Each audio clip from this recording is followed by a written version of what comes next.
everyone. Welcome to this week's episode of the Irish Racing Hour. I'm your host, Shane Rooney, also known as the Peaky Blogger. I'm joined by the two boys from Racing Records, Ryan Sharkey and Dean Hegarty. And I suppose we're going to look back on the racing there this week. Lads, what did you, I suppose, make an ace there on Monday? Well, Shane, I know you're probably going to disagree with me, but the first race, Eccles in rain, Paul Tynant, Willie Mullins, 15 lengths won by. Obviously, the last two fences were dismissed, but yeah. I just think that was incredible, and I really think this is one to watch for the season. I know you have very fond feelings about Ideal Pal, who came, where did he come, third or fourth? I was fifth. He was fifth. Yeah. Yeah, and you know something, like the way that the race panned out, like all the jumps in the home straight were taken out, like, so realistically it was playing into Ideal Pal's favour. Like, in all honesty, like, for a horse that's getting its, I suppose, its introduction run over hurdles, that's won around Naas on heavy ground on the flat, you nearly looked like it was a sure thing, like, you know, and it was backed from 20-1 into, I think it was like 4-1 or 5-1, something like that. There was a mad gamble gone in it, but I don't know. It looked a little bit like a poor ride. I think Dennis O'Regan should have nearly taken more advantage of, I suppose, the situation. For me, anyway, Delvino was definitely one of the more impressive ones in the meeting. She looks like she's going to absolutely relish the heavy ground coming into the winter, and she certainly looks like she's got plenty of ability. And even down the line, she could even go, I suppose, chasing, and she's definitely well built for it, and she could certainly be one for a Mayor's Chase sort of a race like that, and potentially in Cheltenham even. One night more, I hope. That was absolutely unbelievable. I spotted that the night before, and it just absolutely hosed up. Take T also looks very promising. Could be definitely a nice sort. Was very keen that particular day, though. I'd like to see her maybe go into another bumper again and just, I suppose, calm down more so than anything else before taking to a hurdle. But she definitely looks like it's going to be one that's going to improve with a jump in front of it, or with a fence in front of it. But for me, I think the most impressive winner of the day was Espinito Bella for Barry Connell. 20 odd length winner. Now I know, look at the jumps in the straight were taken out and everything else like that, but look at Barry Connell's in serious form since taking out that training license. It goes without saying that you're nearly worth backing his horses more so than laying them. And it's definitely proven to be very, very worthwhile. Dean, did you spot anything there in Navan that took your eye or caught your fancy? At Naas. Sorry. As I say, I like one I actually backed. Was Pictures of Home for Ted Walsh. There was a bit of money knocked about for this late on. I thought Jack Kennedy gave it a good wee ride, and he was unlucky not to get up in the end up. I think that horse could be winning maybe in the next couple of runs next time out. We want to watch over Christmas anyway. Could make a few pounds for somebody. I liked your winner. I thought was exceptionally well. You could call him the winner the whole way around, really. It was a great ride by Jack Gilligan. And as you say, Barry Connell's horse also was very impressive. The bumper horse was serious. That was seriously good. Like, it's breathtaking to look at it. Other than that, there was nothing really stand out other than that Pictures of Home, of first time in a handicap, I think. I think he could go well over Christmas if he's popped out somewhere by Ted Walsh. Yeah, and the fact that Jack Kennedy was on board as well, like, you rarely see Jack Kennedy riding for Ted. You normally see the likes of these claimers, or I know there's Aubrey McMahon that rides for him as well, but that's more so his own family's horses that he does ride for. But it's definitely interesting, and like I said, Ted Walsh has a nice sort of a handicapper on his hands there. And moving on then to Wednesday, Dundalk. Don't forget about Tuesday. What? Don't forget about Tuesday there. We had the big Cataract winner for Hogan. Oh, Jesus, yeah. Paddy the Wire. Paddy the Wire. Paddy the Paddy Wire. Dwyer. Beasley Um, was tough, wasn't he? I stop. battled hard, but he won me. I think he won me Yeah. plenty in hand. To be honest. Yeah. So, And I suppose, look at when we're talking about Dennis Hogan's horse as well, like he was very unlucky on Monday as well. Like he had one over an air, just I suppose got out battled really coming up to the line. But look at Dennis Hogan back in the saddle. That's definitely a sight I was absolutely loving to see again. I think will he keep in the saddle now or not, or what's the story? I don't know, but I definitely I love think to he was see. only back for them two. Them Yeah. two I think runs. so. I think it's just because they was traveling with him as well. Like, but it was Hogan notable as well, that he probably won it himself. the winner of that the runner up, sorry, and that race on Monday there was actually sold in during the week. So it was. Okay. Yeah, I didn't know that. So that's definitely interesting. And I actually, one of the Patreon followers messaged me on Facebook, and he was actually saying about the two Hogan horses, and I actually said to them I thought that Paddy the Wire was the better of the two, because just if you look into the form of that Vantage Prosecco, I know it was disappointing in Down Royal the other day, like, but that form's held up remarkably well, like, so I wasn't surprised to see him getting his head in front. Yeah, definitely. Yeah, I suppose going on to Dundalk then, lads, what did you make of it? I know my own opinion, Irish Poseidon certainly looked to be the most impressive winner of the day. Just kicked clear. It was absolutely unbelievable. I was nearly kicking myself that I didn't pick it up for the patron myself, but yeah, that's just the way it goes. And Macaulay landed a nice little touch there in the last as well, with the first and the third coming home. Look at it's great to see, like, owner trainer, like the same owner and trainer getting a nice little touch like that, and I suppose everything else just falls into play then, really. But was there anything that really caught your eye apart from, I suppose, Irish Poseidon kicking clear? Yeah, Shane, I mentioned Irish Poseidon and another winner for Henry Bromhead, Katina Zapata, last week on the podcast. But Yeah. Irish Poseidon, it's just a warrior, isn't he? Interestingly enough, he is entered into a hurdle race at Leopardstown on the 26th of December.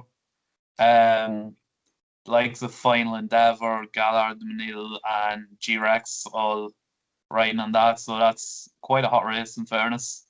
Yeah. Yeah, and then obviously James Macaulay had a really good night in fairness to him. Farnese winning the last, what was it, 40-1 or 33-1 or something like that. Caesar's Comet came third, and Tony the Gent as well, I think, came second. Yeah. So, all in all, he had probably the best night out of everyone at the dog, in fairness to him. He collected a fair bit of prize money, all right, in fairness to him. Yeah. I think he's had 3 winners now in the past 5 weeks, Dundalk or something. So he's one to keep an eye on coming up to Christmas and the end of the Dundalk season. Yeah, he's really kicking on now as a trainer. Yeah, definitely. The thing that caught me the most, like I mentioned Irish Poseidon and the patron, but it wasn't my selection. I just mentioned that I thought it would run well. But by God, like, cheek pieces off, stepped up and company class wise. I thought, it might just have a wee bit of a harder race, because he kind of seems to wander about, and he won his last two just kind of by necks and heads, and I thought step up might not suit him. Jeez, by God, like what I'm reading here, it was 6 length winner. Yeah, for a horse. Definitely. Young Sam gave him a good ride, like as he has done the last couple of times. It was interesting to see Crassus back on the Weller after winning a maiden hurdle in Limerick against Palm Beach. He was unlucky. I know you put him up, Shane. Yeah, he was just unlucky in running. He had a few in front of him there that just, when they fanned out, it just sort of, I wouldn't say impede him, but it just sort of hindered his chance, basically. It didn't help him. No. As Ryan mentioned, Katina Zapata was very impressive for Henry de Bromhead. But one that has to get a mention, and I think is not done one yet, is Joyeuse for Sarah Lynham. She's had 3 in the bounce there now with this horse. And, 5-2, when you look at the value and you look what was in the race, I know Tony the Gent for James is finished second in time and money, but when you look at them apprentice races and you see a horse on a 3-timer or on the hat trick and it doesn't have a jockey up that can claim maybe 1 or 2 pounds off, but they're going with Shane Cross, they're going all out for it, and they give her a brilliant ride. And yeah, he was impressive. Certainly, yeah. And then I suppose down Ryle there yesterday or Thursday when we're looking on when it goes up live. But for me personally, I know Ryan, you said that Vintage Prosecco, it seemed a little bit disappointing. I don't think so. I think it just set off too quick and it just got caught up. Yeah. I think you say nothing though, or no, it was Feel Good Island, wasn't it? Yeah, Feel Good Island just nabbed it on the line. It was definitely the most impressive winner in the day. Crawford obviously had a very nice bumper winner. I put up Enniskerry for Barry Connell. I don't know. I must have an awful curse on Barry Connell or something like that. Anytime I back Barry Connell horses, they just end up losing or something like that. But yeah, and Billaway then as well coming back and making amends for the last day as well. It was a good day's racing all around. It was good to watch. I wouldn't say it was necessarily the best quality racing, but it was definitely great racing, I suppose, for enjoyment purposes anyway. Yeah, lads, did you see anything that was catching your eye or anything like that, or that might be worth taking into the winter? Well, just that Vintage Prosecco that I tipped up on the Patreon. Look, he's starting out now on hurdles. That was his second, was it? Or first try over hurdles? First try over hurdles. Was his first. Yeah. And yeah, look, like you said, he went out too quickly, and that probably cost him the race in the end. But one for the future, 100%. The one that beat him as well. Keep an eye out on that one too. Yeah, definitely. I think that Joseph won her in the first race, Battle of Acreum, was impressive the way he went about it. Kind of cruised there the whole way, and then whenever the other horse of Joseph's Funline came to him, and he just kind of eased away. He looks definitely that there could be a bit of fun with him. I'm just looking through the times there, that most of them races are slow by between 30 seconds to 40 seconds, and that was slow by 27 seconds, so it was a wee bit quicker. It was not surprising to see with the first race of the day, but it's just something to note there. The time was reasonably slow on all of them. Races at Down Royal the other day. Billaway, as you said, Shane, mighty impressive. Definitely looks the leading hope for Ireland, I'd imagine, going forward. And looking, I suppose, to the Cheltenham Festival and the big one, no doubt Patrick will be riding. That was about it for me from Down Royal. Yeah, definitely, and the one that finished third in that particular race as well, I tipped up on the podcast there last week. Lone Among Millions, that's definitely going to be an interesting sort, say, going into the future as well. It's definitely going to be worth keeping an eye on. And I suppose whenever you're allowed back to point to points or anything like that, if you see this horse listed down in a particular meeting, definitely he's well worth going to see, because he is mighty impressive over jumps. Moving on then to today, Friday, for those that are watching the podcast on Sunday. The ones really to watch, it's certainly interesting here. There's one here that I've listed down here. Get Up Them Stairs put in a mighty good performance there today at 200 to 1. I think he finished third or fourth. I think it was behind. Who was it behind? I can't remember who was behind now, but it put in a very good race. If I'm not mistaken, I think it was Bob Ollinger. It literally led from the front, and it put up a very, very good effort. And look, it could be certainly one to take into the winter as well. You have the likes of Ashdale Bob, who was mighty, mighty impressive in the feature race for Jessica Harrington. I think it went off at around 14-1. It absolutely sluiced up, so it did. Jukebox Jive as well was very impressive against King Alex, who was going for a 4-timer. I definitely think this particular ground is going to suit that horse going into the winter as well. Obviously, then you have the likes of Sir Gerhard and Bob Ollinger, who are going to go off, I suppose, short enough prices, but they're definitely going to be ones just to tune into on racing TV or whenever we can get racing again, to go and just look at these specimens of horses, like just to see superstars in action. Lads, what did you make of Dundalk? And like, is there anything that's sort of catching your eye going into the winter? Dundalk, yeah. There's two that I think are going to be winning next time out: Tyrconnell and Starlight Red. Two of them, I think, both came second. Both very, very good horses. Tyrconnell was probably unlucky that he had to come out probably the other side of the track really to make a run. And I'd say if he had got a break after his middle or whatever, he would have been winning. Like Dean said earlier, Sarah Lynham is on form, and this one should be winning next time out. Starlight Red was unlucky not to get up tonight, only beaten by a nose or a neck. Then elsewhere, Bluebeard's Castle beat Dean, your pick, on the Patreon. Once you see that one coming around the bend in front, it's not getting beat. Like, that is, Joseph has that set of horses that are just on fire at the moment, and they're going to be winning at the Dundalk like all over winter. Yeah. I was really, really impressed with Queen's Carriage again in the opening race. Like, she was mighty impressive the last day. I know, Ryan, you were you liked the look of Charmed, but I just thought that Queen's Carriage drawn well the last day over further. She just had the front and stayed, and I was thinking, like, to drop back to 5, if Luke McAteer can get her to the front, there ain't no catching because she stays further. It would take something really good to come from off the pace to get her, like. And I wasn't surprised. She was 5-1 back on the 130 for a trainer, Kevin Coleman, who's actually a brother of Aidan Coleman's. But it was just something very interesting to note there tonight at Dundalk. Queen's Carriage, as I say, was trained by Kevin Coleman, who has a handful of horses, and Wonder Elzam as well, who is trained by Niall Egan, who's brother of John Egan's. Again, he only has 4 horses in his yard, so it's great to see these smaller yards getting winners.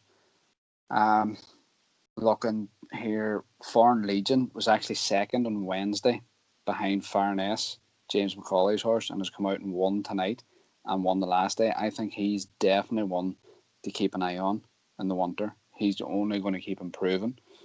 Apart from that, that horse of Ado McGuinness's, again, it ran on Wednesday and it ran second the night again. Fakira, I think that's going to pick up some prize money very shortly around there.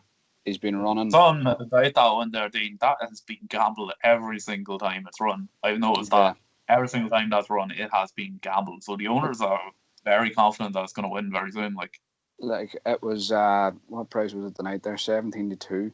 17-2. It was, it's actually £3 out of the handicap. So he's running off a really low weight. So, like, you know, could have got there, but I think he's definitely going to be winning shortly. Caddyman will have its day again because McAlford loves Dundalk. Yeah, that's about it.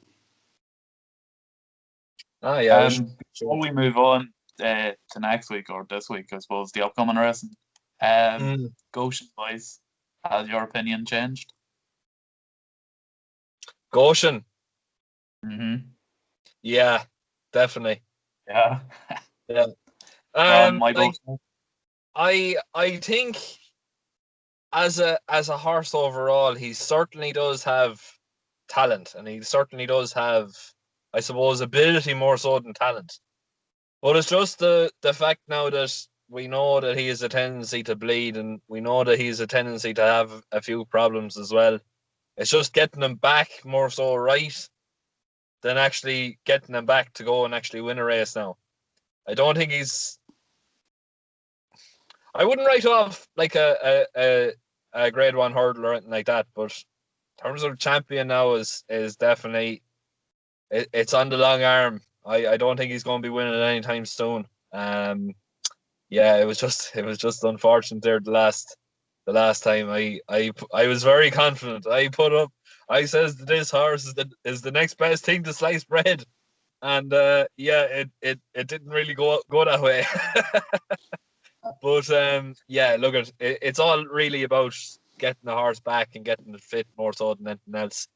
Um, yeah, I suppose actually before we go on to next week as well, we may as well touch on the subject of Easy Work. Sadly passing away from a heart attack in the Gallops.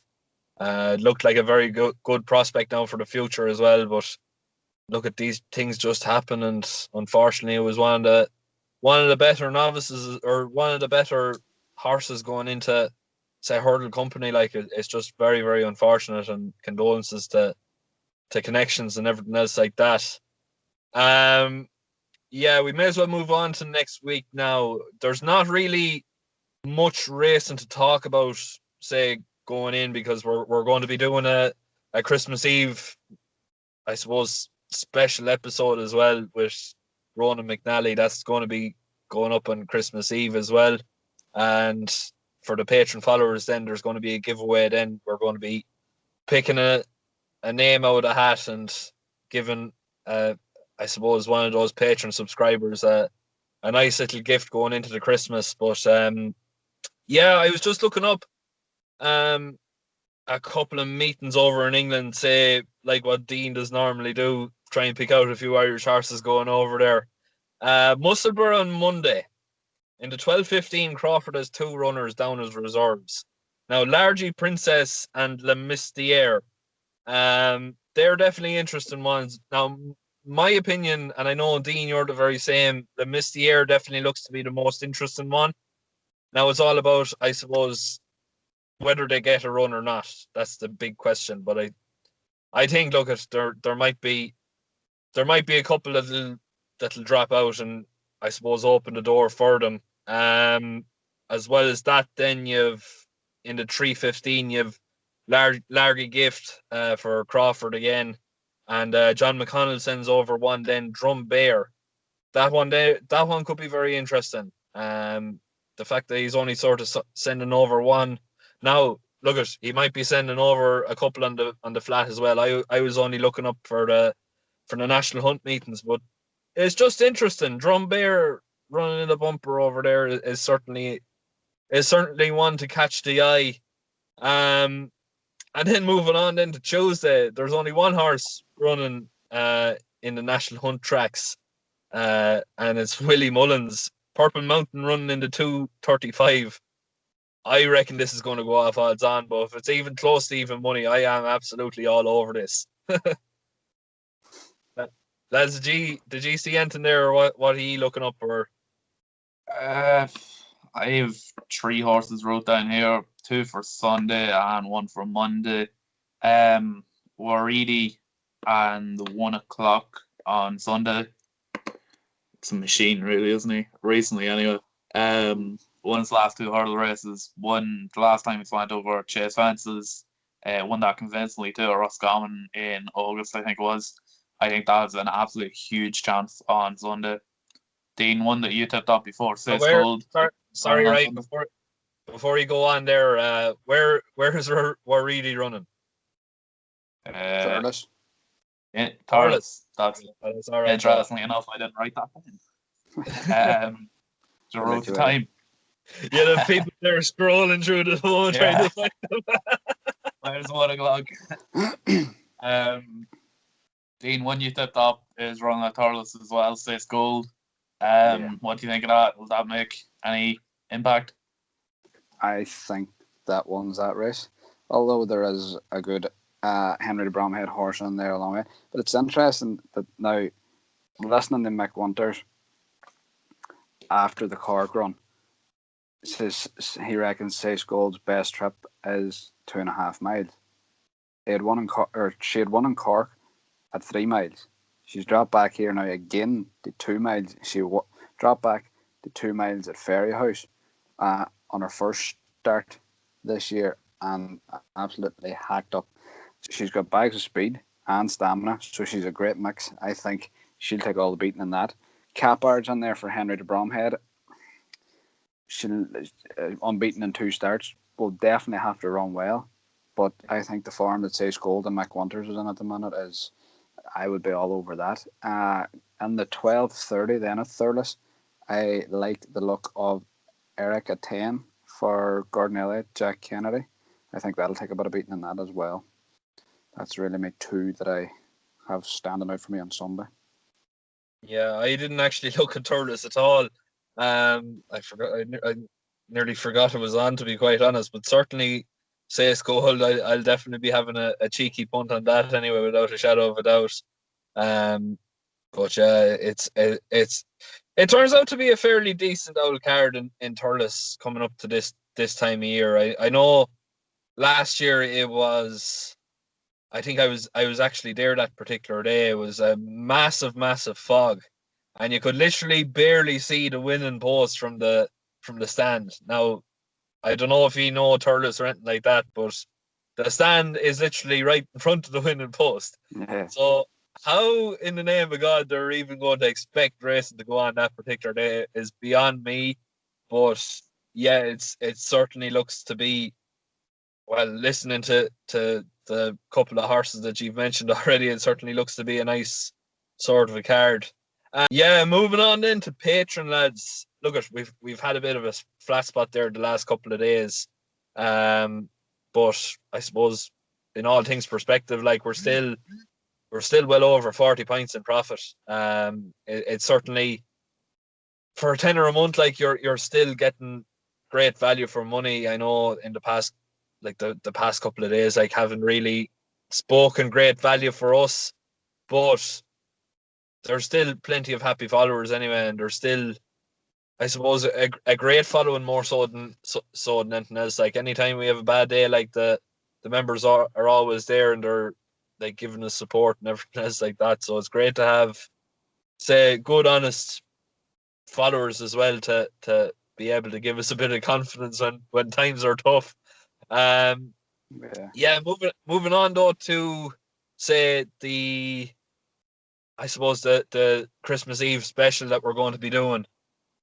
It's going to involve a giveaway, and we're going to be giving away a €20 free bet to one of the followers. Now, if you want to enter into it, make sure to sign up to Patreon before Christmas Eve, because that's when we are going to be doing it. Look, it's just a little incentive, and it might be a nice little pickup for someone that's new to the scene and get, I suppose, double your money basically for a €20 free bet. But like I said before, I think we're still one of the cheapest, if not the cheapest, say, services around, you could say. And I suppose down the line, if all things go well, we might even look to expanding more so than anything else and offer different packages and things like that, and potentially even start up our own racing club. Who knows? Like, but it all, I suppose, starts somewhere, and we're at the start of it, and there's no point talking about, say, the future yet, and talking about horses or racing clubs or anything else like that. But that's definitely the dream, and that's what we're aiming to do. And look at, hopefully anyway, that this Patreon keeps taking over and the good followers keep signing up. Lads, what did you make of, say, the support we've gotten so far?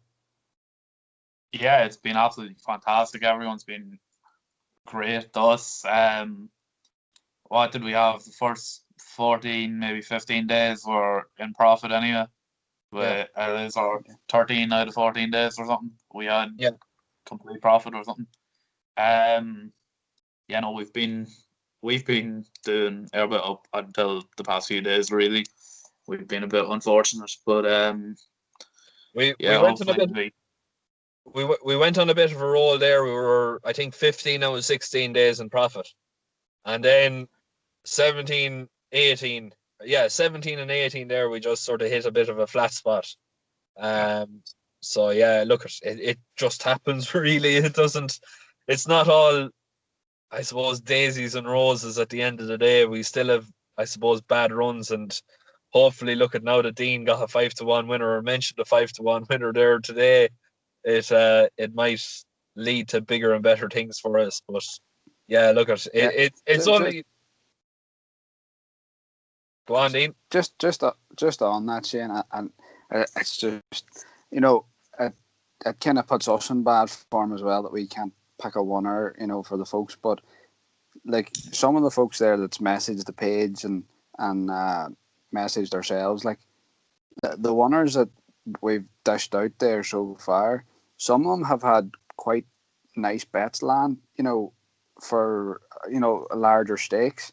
And them folks are well and truly happy. I know they probably maybe lost a few quid the last day or two, but if that's kind of stakes they're betting, they're well in profit at the minute. Like, and hopefully we can continue.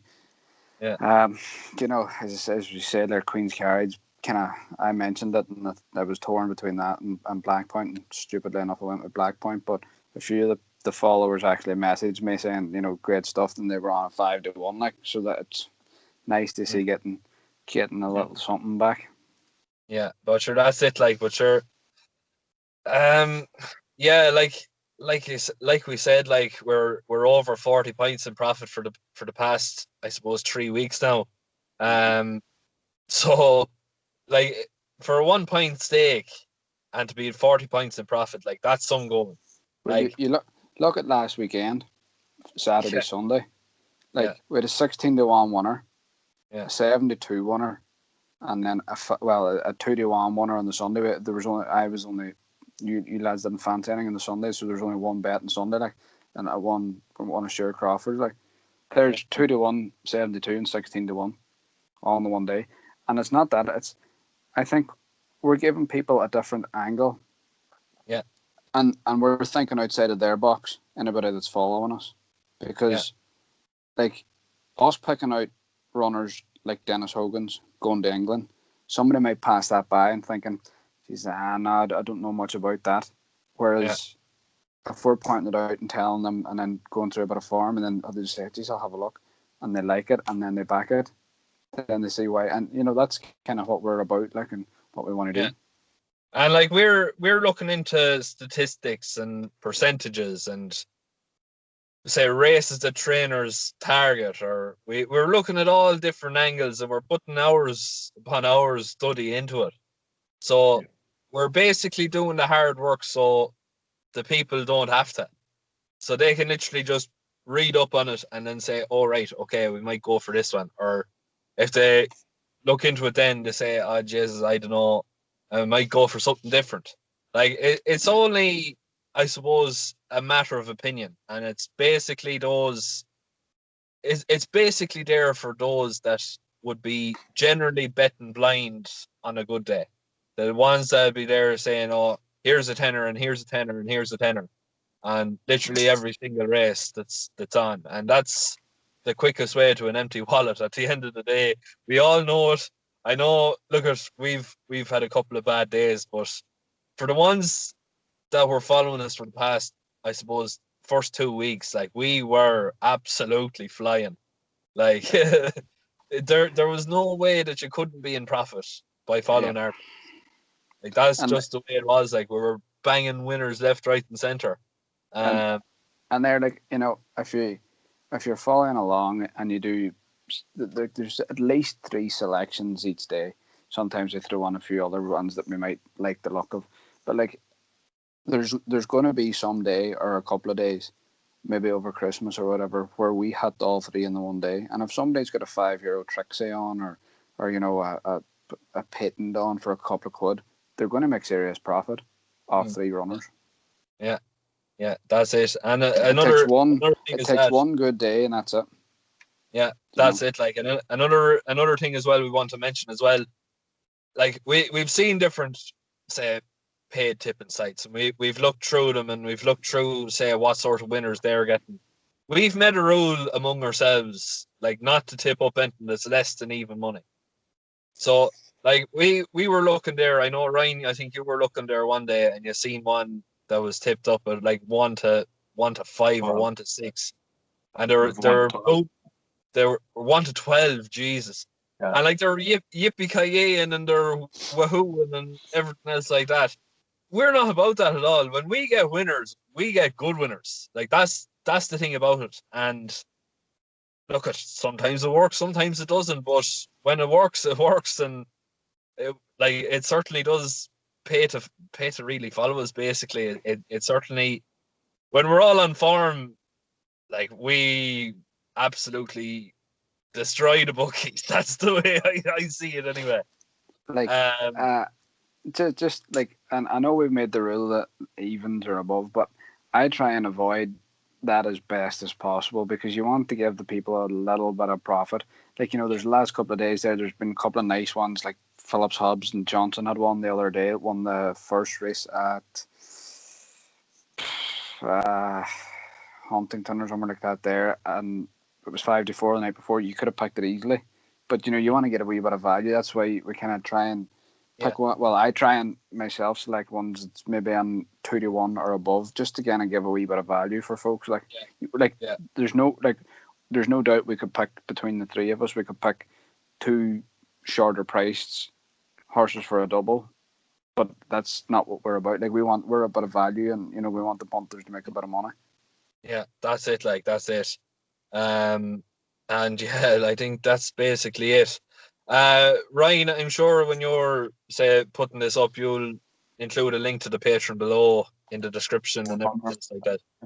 Yeah, that's perfect. So look, it's a tenner a month. If you want to join up, fair enough. It's great, but it really helps us out at the end of the day. Like, we're I suppose we're self-funded basically, and we're trying to grow and try to move on to bigger and better things as well. And the only way we're going to do that is generating a bit of cash flow. And I suppose it's just it's great to be able to have people that are willing to do it as well. Like, it's greatly appreciated.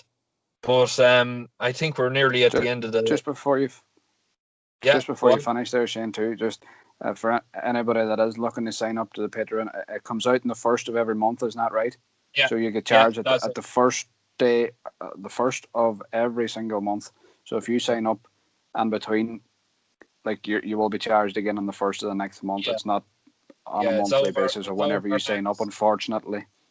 Yeah, it's overhand. It's overhands that way. Yeah, I don't know what way to I suppose change it or to edit it. Like, but it's just the way Patreon work, and it's just the way it goes. Really, there's nothing really we can do about it. But yeah, look, at overall, it's certainly well regarded, and it's well worth getting behind for those who haven't, I suppose, signed up already. But yeah, I think, is there anything else we want to talk about, lads? Or yeah, we sure look at that's all really we have time for now. I want to thank Ryan and Dean for taking an hour out of their busy schedules to join me here today. For those who want to sign up to Patreon, Ryan will leave a link in the description below. There'll be one right here on the screen. Yeah, well, that's grand. Pass me island. Yeah. But yeah, Ryan will leave a link in the description below anyway. And look, it's a tenner a month. It helps us out. It's not necessarily charging for tips. It's to help out the podcast is what we're really aiming at. And yeah, that's about it. Make sure to tune in for us for Christmas Eve, and for those who want to be entered into the draw, make sure you're signed up before then. I've been Shane Rooney. Thanks very much.